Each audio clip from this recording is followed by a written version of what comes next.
ये कहानी शुरू होती है 11वीं सदी से। तब राजस्थान का रेगिस्तान बेहद भयानक था।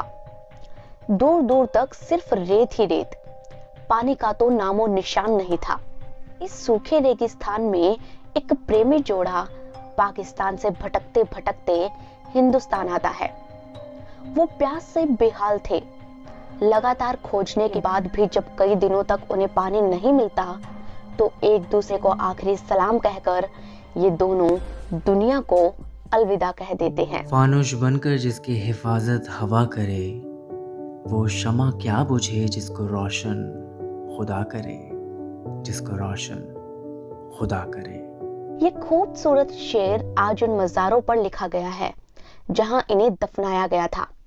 कहते हैं कि एक वक्त पर इन मज़ारों पर दिए अपने आप जल जाते थे। बाढ़ का पानी कभी भी इन्हें डुबा नहीं पाया। आज सदियों बाद हजारों प्रेमी जोड़े इन मज़ारों पर मन्नतें मांगने आते हैं। यहाँ विशाल मेला भरता है। लोग कहते हैं कि यहाँ मुराद मांग ली जाए तो उनका प्यार हमेशा बरकरार रहेगा। हिंदुस्तान ही नहीं, पाकिस्तान से भी लोग यहाँ आते हैं। आखिर कौन दफन है इन मज़ारों में? क्या थी इनकी प्रेम कहानी? ये मज़ारें हैं प्यार की कहानी के अमर किरदारों लैला मजनू की। जी हाँ दोस्तों, ये संयोग ही कहेंगे कि इतिहास में लैला मजनू की दास्तां उस दौर में शुरू हुई जब ढोला मारू की प्रेम कहानी भी लिखी जा रही थी, यानी कि 11वीं सदी में। पाकिस्तान के सिंध प्रांत के एक मुस्लिम परिवार में कायस इब्न अन मुल्लावाह का जन्म हुआ। परिवार वालों ने प्यार से अपने बेटे का नाम मजनू रख दिया। कहते हैं कि मजनू के जन्म के समय ही ज्योतिषियों ने ये भविष्यवाणी कर दी थी कि इसे प्रेम रोग होगा और ये दर दर भटका करेगा। परिवार वाले ये सुनकर बहुत घबरा गए।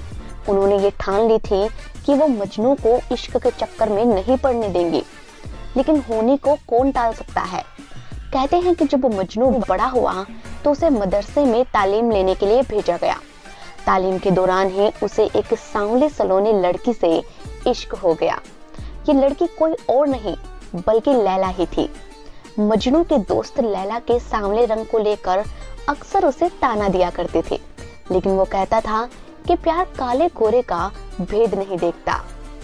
गोरा चिट्टा और देखने में खूबसूरत मजनू कविताओं में रुचि रखता था।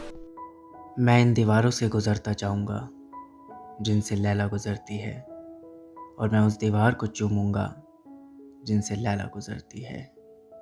ये मेरे दिल में दीवारों के प्रति प्यार नहीं है जो मेरे दिल को खुश करता है, लेकिन जो उन दीवारों के पास से चलकर मेरा ध्यान आकर्षित करता है, मुझे उससे प्यार है। ये मजनू की लिखी गई पहली कविता थी जिसमें उसने लैला का जिक्र किया था। अब वो जब भी कविता लिखता तो उनमें लैला का जिक्र जरूर होता था।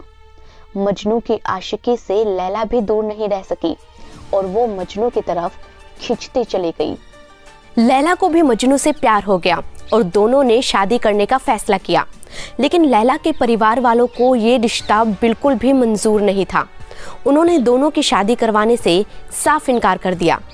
आनन फानन में परिवार वालों ने लैला की शादी एक अमीर व्यापारी कैफी से करवा दी, जिससे मजनू को सदमा लग गया और वो लैला की याद में पागलों की तरह भटकने लगा।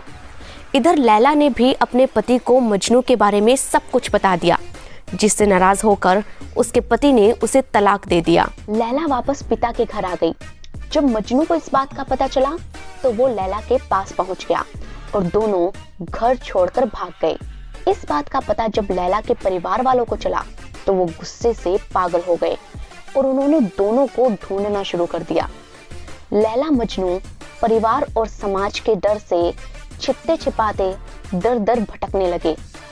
कभी वो घने बिहड़ों में तो कभी खाली रेगिस्तान में वो किसी आसरे की तलाश में थे, लेकिन उन्हें कहीं कोई ठोर नहीं मिली। पानी की तलाश में भटकते भटकते दोनों अनूपगढ़ के बिंजोर गांव में पहुंचे, लेकिन उन्हें वहां पर भी पानी नहीं मिला। प्यास के मारे लैला मजनू ने तड़पते हुए बिंजोर की धरती पर ही अपनी आखिरी सांस ली।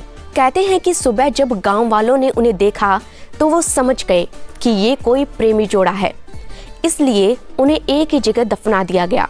जब लैला मजनू की मौत की खबर सिंध प्रांत पहुंची तो लोग उनके समर्थन में उतर आए मज़े की बात तो ये है कि जो समाज उस वक्त उन दोनों पर थू थू कर रहा था, अब वो लैला मजनू के प्यार की मिसालें देने लगे। कहते हैं कि जब ये मज़ारें बनाई गई थी तो ये मिट्टी की कच्ची मज़ारें थी। वक्त के साथ साथ लैला मजनू की कहानी भी इतिहास के पन्नों में दफन होकर रह गई। लेकिन वक्त ने करवट ली साल 1953 में, जब शम्मी कपूर को मजनू और नूतन को लैला बनाकर फिल्म डायरेक्टर अमरनाथ ने पर्दे पर उतारा। इसके बाद तो लैला मजनू की प्रेम कहानी पर जैसे फिल्मों की भरमार ही लग गई। लैला मजनू से जुड़ी शायरी, कविताओं और कहानियों पर किताबें लिखी जाने लगी। साल 1960 में अनूपगढ़ के बिंजोर गांव में लैला मजनू की उसी मजार को खोज निकाला गया। 1960 के बाद से यहाँ पर 15 जून को हर साल मेला भरने लगा। 5 दिन लगने वाले इस मेले में उस दौरान हिंदुस्तान से ही नहीं बल्कि पाकिस्तान से भी लोग आया करते थे। साल 1947 के बाद भारत और पाकिस्तान अलग जरूर हो गए थे, लेकिन राजस्थान से सटे बॉर्डर पर पूरी तरह से फेंसिंग नहीं की गई थी। देश आज़ाद होने के कई बरसों बाद तक पाकिस्तान के लोग बॉर्डर से सटे गांव में आसानी से आ जा सकते थे। उस वक्त हजारों की संख्या में पाकिस्तानी लैला मजनू के इन मज़ारों पर आया करते थे। बीएसएफ ने भी लैला मजनू के प्यार को सम्मान देने के लिए बिंजोर गांव पर बने पोस्ट का नाम मजनू पोस्ट रख दिया था। तब पाकिस्तान के लोगों के लिए ये पोस्ट खुला था, लेकिन करगिल युद्ध के बाद पाकिस्तान और भारत के बीच तल्खियां बढ़ी और बॉर्डर पर तारबंदी कर दी गई, जिसके बाद पाकिस्तान से लोग यहां आना बंद हो गए। लेकिन भारत में हर धर्म के लोग आज भी इस मजार पर आते हैं। हिंदू इसे लैला मजनू की समाधि और मुस्लिम इसे लैला मजनू की मजार कहते हैं। कहते हैं कि लैला मजनू के अमर प्रेम के चलते ही लोगों ने इन दोनों के नामों के बीच और लगाना मुनासिब नहीं समझा और दोनों हमेशा के लिए लैला मजनू के रूप में ही पुकारे गए।